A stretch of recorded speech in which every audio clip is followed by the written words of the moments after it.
नमस्कार दोस्तों, स्वागत है आप सभी का अपने YouTube channel perfect study GS में। दोस्तों, आज हम लोग प्रैक्टिस सेट करने वाले हैं आरआरबी एनटीपीसी और ग्रुप डी का समान अध्ययन का प्रैक्टिस सेट, जो कि प्रैक्टिस सेट नंबर 24 होगा। और दोस्तों, यह आज अंतिम प्रैक्टिस सेट है, क्योंकि इस बुक में 24 प्रैक्टिस सेट ही दिया हुआ था। दोस्तों, इससे पहले हम लोग 23 प्रैक्टिस सेट कर चुके हैं। अगर उसे आपने नहीं देखे हैं तो मेरे प्लेलिस्ट में जाकर उसे देख सकते हैं। दोस्तों, इसमें हम लोग 40 क्वेश्चन का डिस्कशन करने वाले हैं। और दोस्तों, यह प्रैक्टिस सेट जो हम लेकर आए हैं, यह आपको एसके झा सर के बुक से लेकर आए हुए हैं, जिसमें हम लोग जीके, जीएस, साइंस और करंट अफेयर्स प्लस में प्रीवियस ईयर का क्वेश्चन को हम लोग देखने वाले हैं। दोस्तों, इसमें 24 प्रैक्टिस सेट था, जो कि आज अंतिम प्रैक्टिस सेट है। अगर आप लोगों को कोई और बुक से प्रैक्टिस सेट करना है तो आप लोग ज़रूर कमेंट बॉक्स में कमेंट करके बताइएगा। दोस्तों, आपसे एक रिक्वेस्ट है कि अभी तक आप हमारे चैनल को सब्सक्राइब नहीं किए हैं तो प्लीज़ इसे सब्सक्राइब कर लें और इसे ज़्यादा से ज़्यादा लाइक करें, दोस्तों में शेयर करें, फेसबुक, व्हाट्सएप, टेलीग्राम के माध्यम से। और बेल आइकन का बटन दबाना ना भूलें, क्योंकि जो भी मैं वीडियो डालूंगा उसका नोटिफिकेशन आपको पहले प्राप्त होगा। दोस्तों, कोशिश कीजिएगा कि आप पूरा वीडियो को देखें। और दोस्तों, अगर आपको इसका PDF चाहिए तो डिस्क्रिप्शन में हम टेलीग्राम का लिंक दे दिए हैं, आप लोग जा करके वहां से प्राप्त कर सकते हैं। तो चलिए दोस्तों, स्टार्ट करते हैं आज का प्रैक्टिस सेट। आज का पहला क्वेश्चन आपका हो जाएगा, कह रहा है कि आर्य संस्कृति के सर्वोच्च काल में गंगा घाटी के जनपद जो संख्या में डैश थे, महाजनपद बन गए थे। एक का राइट आंसर हो जाएगा ऑप्शन नंबर ए, यह आपको 16 महाजनपद बन गए थे। बौद्ध साहित्य अंगुत्तर निकाय में 16 महाजनपद का उल्लेख है और 6ठी शताब्दी ईस्वी में उत्तर वैदिक कालीन जनपद आपस में मिलकर महाजनपद के रूप में बदल गया और 16 महाजनपद में सबसे शक्तिशाली मगध महाजनपद ने अन्य सभी को जीतकर विशाल साम्राज्य की स्थापना की। यानी कि एक का राइट आंसर ऑप्शन ए हो जाएगा। नेक्स्ट देख लेते हैं।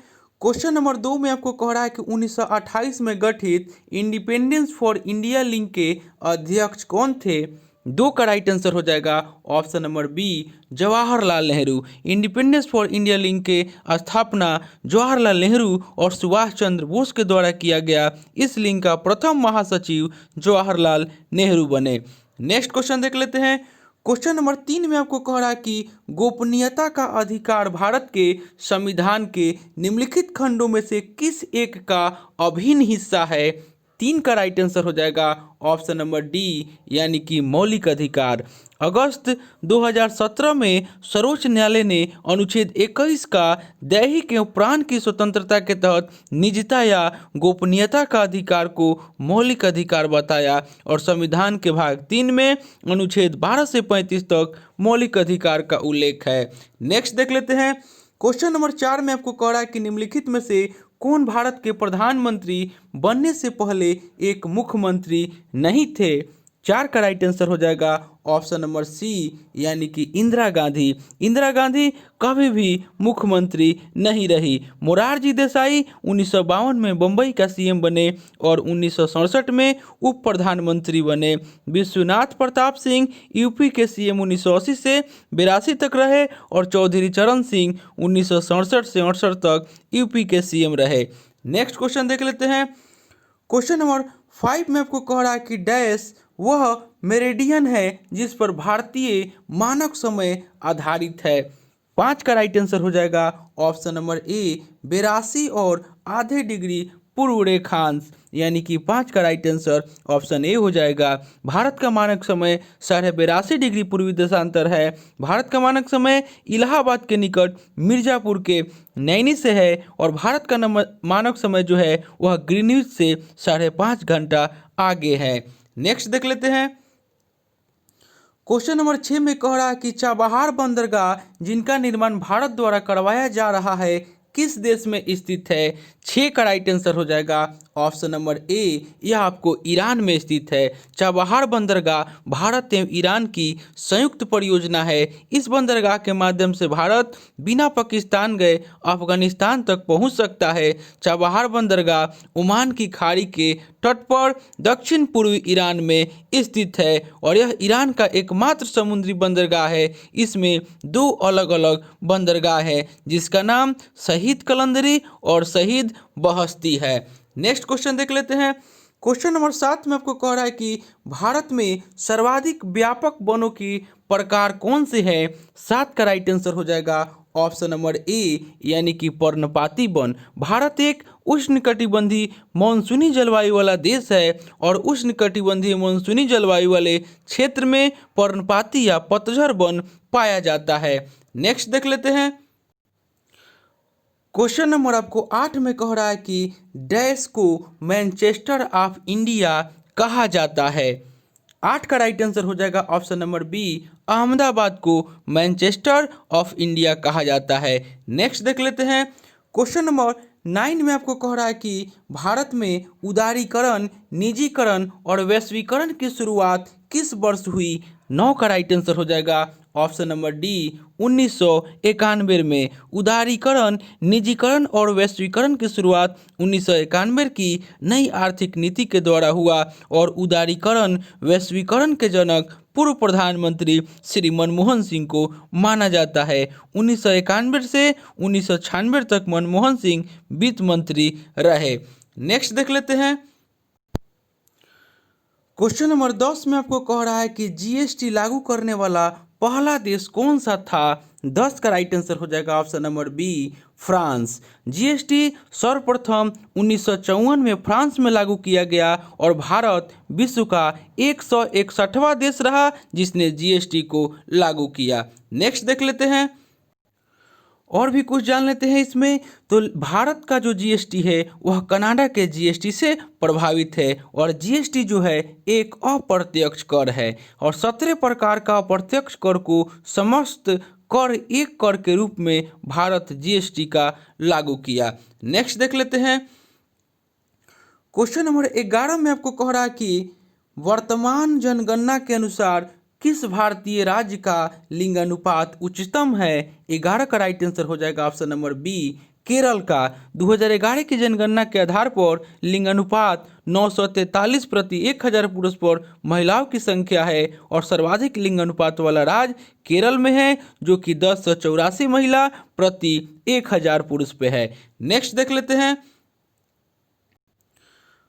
क्वेश्चन नंबर 12 में आपको कह रहा है कि कर्नाटक में पूरी आबादी के लिए चिकित्सा लाभ सुनिश्चित करने के लिए राज्य सरकार ने एक एकीकृत स्वास्थ्य योजना आरंभ की जिसका नाम है। 12 का राइट आंसर हो जाएगा ऑप्शन नंबर सी यानी कि आरोग्य भाग्य। कर्नाटक सरकार ने एक यूनिवर्सल हेल्थ कार्ड स्कीम शुरू किया है जिसका नाम आरोग्य भाग्य है। इस योजना के तहत राज्य में सभी नागरिकों को सब्सिडी उपलब्ध कराया जाएगा और मुफ्त स्वास्थ्य देखभाल का प्रबंधन करेगा। इस योजना का प्रारंभ 1 नवंबर 2017 में किया गया। नेक्स्ट देख लेते हैं। क्वेश्चन नंबर 13 में आपको कह रहा है कि केंद्रीय सरकार की संसद आदर्श ग्राम योजना के अंतर्गत निम्नलिखित में से किसको विकसित करने की योजना है। 13 का राइट आंसर हो जाएगा ऑप्शन नंबर ए, गांवों को। संसद की आदर्श ग्राम योजना सामाजिक और आर्थिक विकास के लिए सार्वजनिक सेवाओं तक पहुंच में सुधार पर जोर देने के लिए प्रारंभ किया गया और इस योजना का प्रारंभ 11 अक्टूबर 2014 को हुआ। योजना के तहत देश के सभी सांसदों को 1 साल के लिए एक गांव को गोद लेकर वहां विकास कार्य करना होता है। नेक्स्ट देख लेते हैं।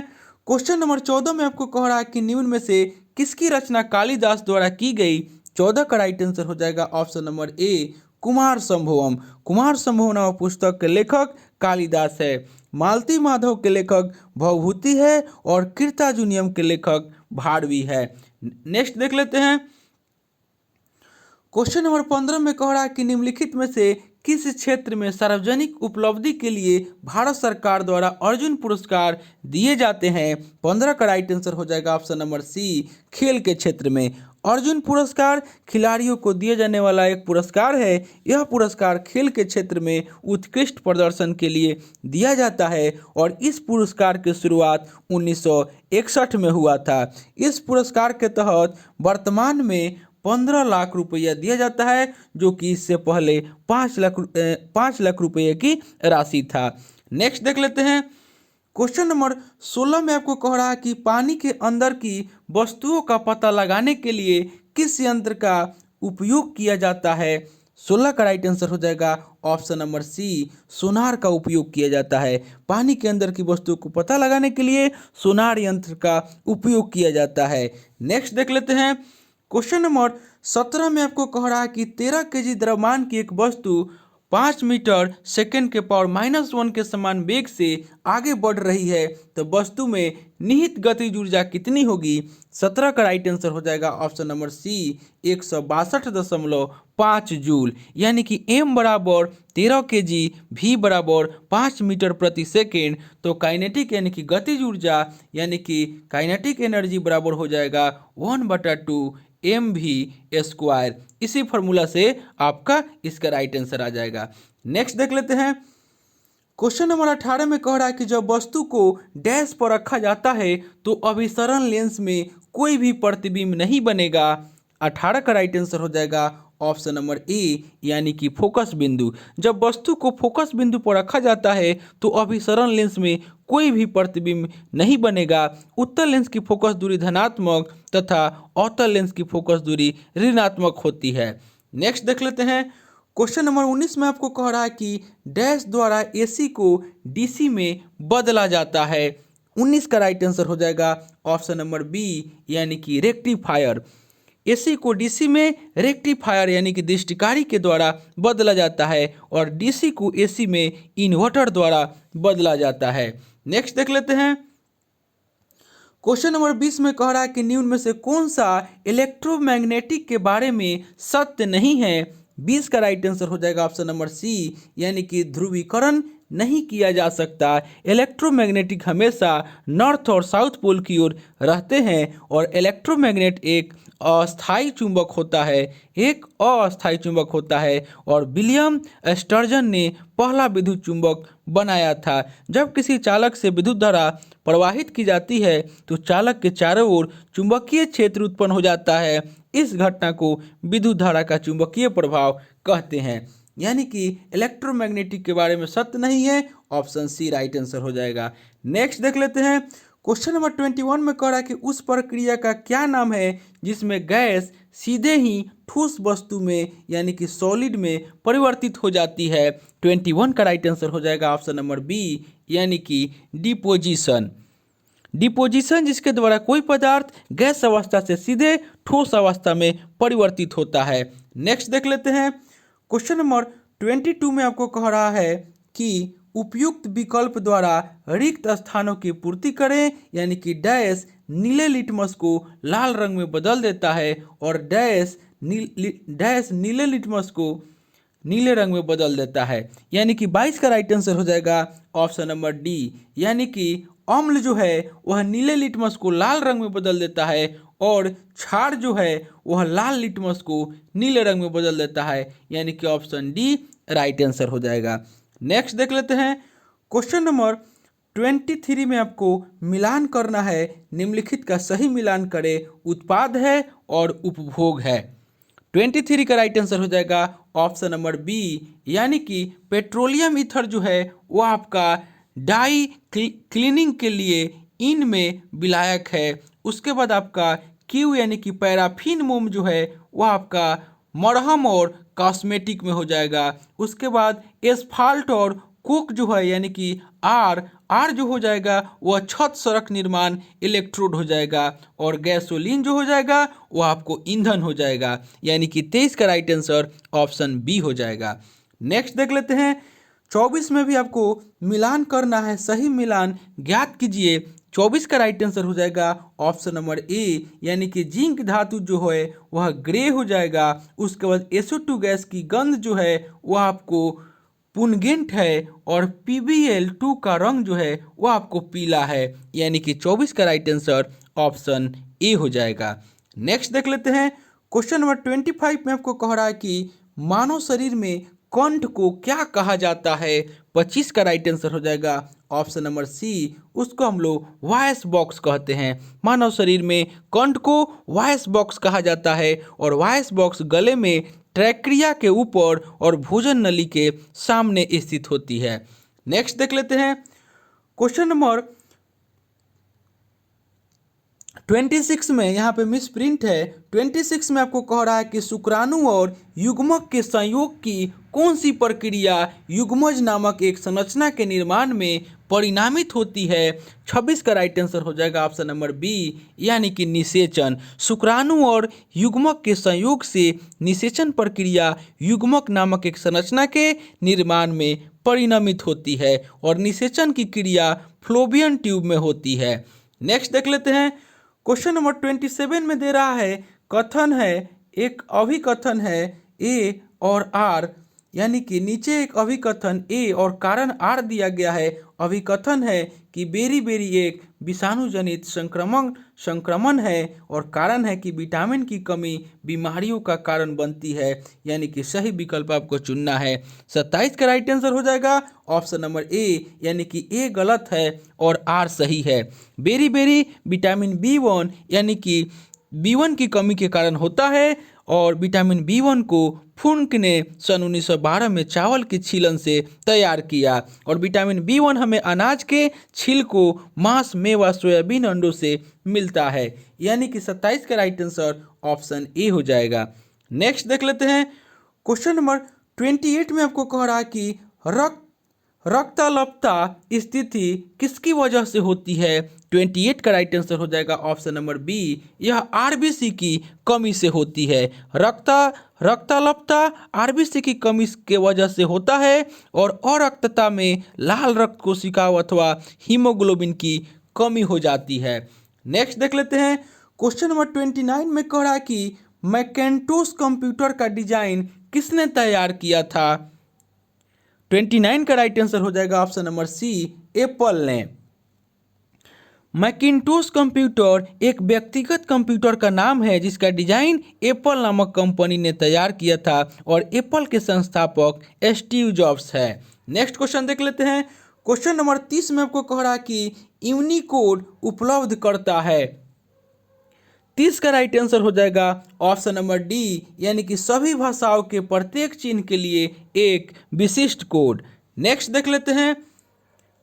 क्वेश्चन नंबर 31 में आपको कह रहा है कि 1000 वाट की विद्युत स्त्री द्वारा खपत की गई ऊर्जा 500 वाट की विद्युत स्त्री द्वारा खपत की गई ऊर्जा से डैश होगी। 31 का राइट आंसर हो जाएगा ऑप्शन नंबर ए, यानी कि अधिक होगी।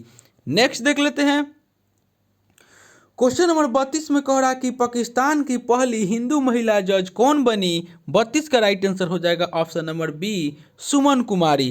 पाकिस्तान में पहली बार किसी हिंदू महिला ने जज बनकर इतिहास रच दिया है। सुमन कुमारी को कंबर शहाद कोर्ट के दीवाने न्यायालय में न्यायाधीश नियुक्त किया गया है।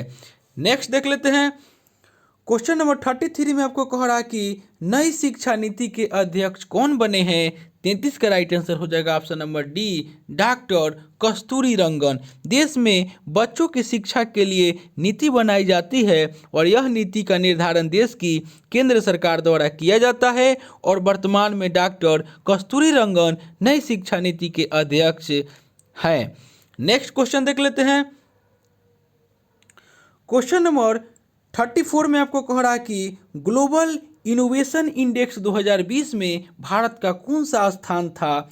34 का राइट आंसर हो जाएगा ऑप्शन नंबर ए, भारत का 48वां स्थान था। हाल ही में जारी ग्लोबल इनोवेशन इंडेक्स 2020 में भारत का स्थान 48वां है और ग्लोबल इनोवेशन इंडेक्स विश्व बौद्धिक संपदा संगठन एंड इंडेक्स के द्वारा जारी किया जाता है और इससे भारत पहली बार वैश्विक नवाचार सूचकांक में सिर्फ 50 देशों के समूह में शामिल हो गया है। और नेक्स्ट देख लेते हैं। क्वेश्चन नंबर 35 में आपको कह रहा है कि इंदिरा गांधी शांति पुरस्कार 2019 से निम्न में से किसे सम्मानित किया गया। 35 का राइट आंसर हो जाएगा option number A, David Attenborough को। प्रसिद्ध अंग्रेजी प्रशासक और प्रकृतिवादी इतिहासकार डेविड एटनबरो को 7 सितंबर 2020 को इंदिरा गांधी शांति निःशस्त्रीकरण और विकास पुरस्कार 2019 से सम्मानित किया गया है और यह पुरस्कार देश के पूर्व प्रधानमंत्री इंदिरा गांधी की स्मृति में इंदिरा गांधी ट्रस्ट द्वारा 1986 से प्रदान किया जा रहा है और इस पुस्तक के तहत 25 लाख रुपए पुरस्कार राशि के रूप में दिया जाता है। नेक्स्ट देख लेते हैं। क्वेश्चन नंबर 36 में आपको कह रहा है कि वर्तमान में यूएई के राष्ट्रपति कौन है। 36 का राइट आंसर हो जाएगा ऑप्शन नंबर डी, यानी कि शेख अल नहयान। वर्तमान में यूएई के राष्ट्रपति शेख अल नहयान है। नेक्स्ट देख लेते हैं। क्वेश्चन नंबर 37 में कह रहा है कि हाल ही में काजी नेमू को जीआई टैग प्रदान किया गया है। काजी नेमू का संबंध किस राज्य से है। 37 का राइट आंसर हो जाएगा ऑप्शन नंबर सी, यह असम राज्य से है। नेक्स्ट देख लेते हैं। क्वेश्चन नंबर 38 में कह रहा है कि पुस्तक ए प्रोमाइस्ड लैंड के लेखक कौन है। 38 का राइट आंसर हो जाएगा option number B, Barack Obama. इस पुस्तक के ओबामा का संस्करण है, जिसमें 2015 में अपनी भारत यात्रा के बारे में लगभग 1400 शब्द लिखे हैं। नेक्स्ट देख लेते हैं। क्वेश्चन नंबर 39 में कह रहा है कि मिस दीवा यूनिवर्स 2020 किसे चुना गया है। 39 का राइट आंसर हो जाएगा option number B, Adline Castelino को। नेक्स्ट और अंतिम क्वेश्चन आज का हो जाएगा। क्वेश्चन नंबर 40 में कह रहा है कि world games athlete of the year award 2020 के लिए किस खिलाड़ी को चुना गया है। 40 का राइट आंसर हो जाएगा option number D, Rani Rampal को, जो कि भारतीय महिला हॉकी टीम की कप्तान है। तो दोस्तों यह प्रैक्टिस सेट लेकर आए थे, यह आरआरबी एनटीपीसी और ग्रुप डी का प्रैक्टिस सेट नंबर 24 था, जो कि यह अंतिम प्रैक्टिस सेट था इस बुक का। दोस्तों इससे पहले हम लोग 23 प्रैक्टिस सेट कर चुके हैं। अगर आपने उसे नहीं देखे हैं तो मेरे प्लेलिस्ट में जाकर उसे देख सकते हैं। दोस्तों आपसे एक रिक्वेस्ट है कि अभी तक आप हमारे चैनल को सब्सक्राइब नहीं किए हैं तो प्लीज़ इसे सब्सक्राइब कर लें और इसे ज़्यादा से ज़्यादा लाइक करें, दोस्तों में शेयर करें, फेसबुक, व्हाट्सएप, टेलीग्राम के माध्यम से, और बेल आइकन का बटन दबाना ना भूलें, क्योंकि जो भी मैं वीडियो डालूंगा उसका नोटिफिकेशन आपको पहले प्राप्त होगा। और दोस्तों कोशिश कीजिएगा कि आप पूरा वीडियो को देखें। और दोस्तों इसका PDF चाहिए तो डिस्क्रिप्शन में टेलीग्राम का लिंक दे दिए हैं, आप लोग वहां से जा करके प्राप्त कर सकते हैं। और दोस्तों आप कमेंट करके बताइए कि इसके बाद आपको किस बुक से प्रैक्टिस सेट करना है। हम आपको प्लेटफॉर्म की बुक से प्रैक्टिस सेट कराने का सोच रहे हैं, तो आप लोग बताइए कमेंट करके कि आपको किस बुक से प्रैक्टिस सेट करना है। तो चलिए दोस्तों मिलते हैं नेक्स्ट वीडियो में, तब तक के लिए धन्यवाद।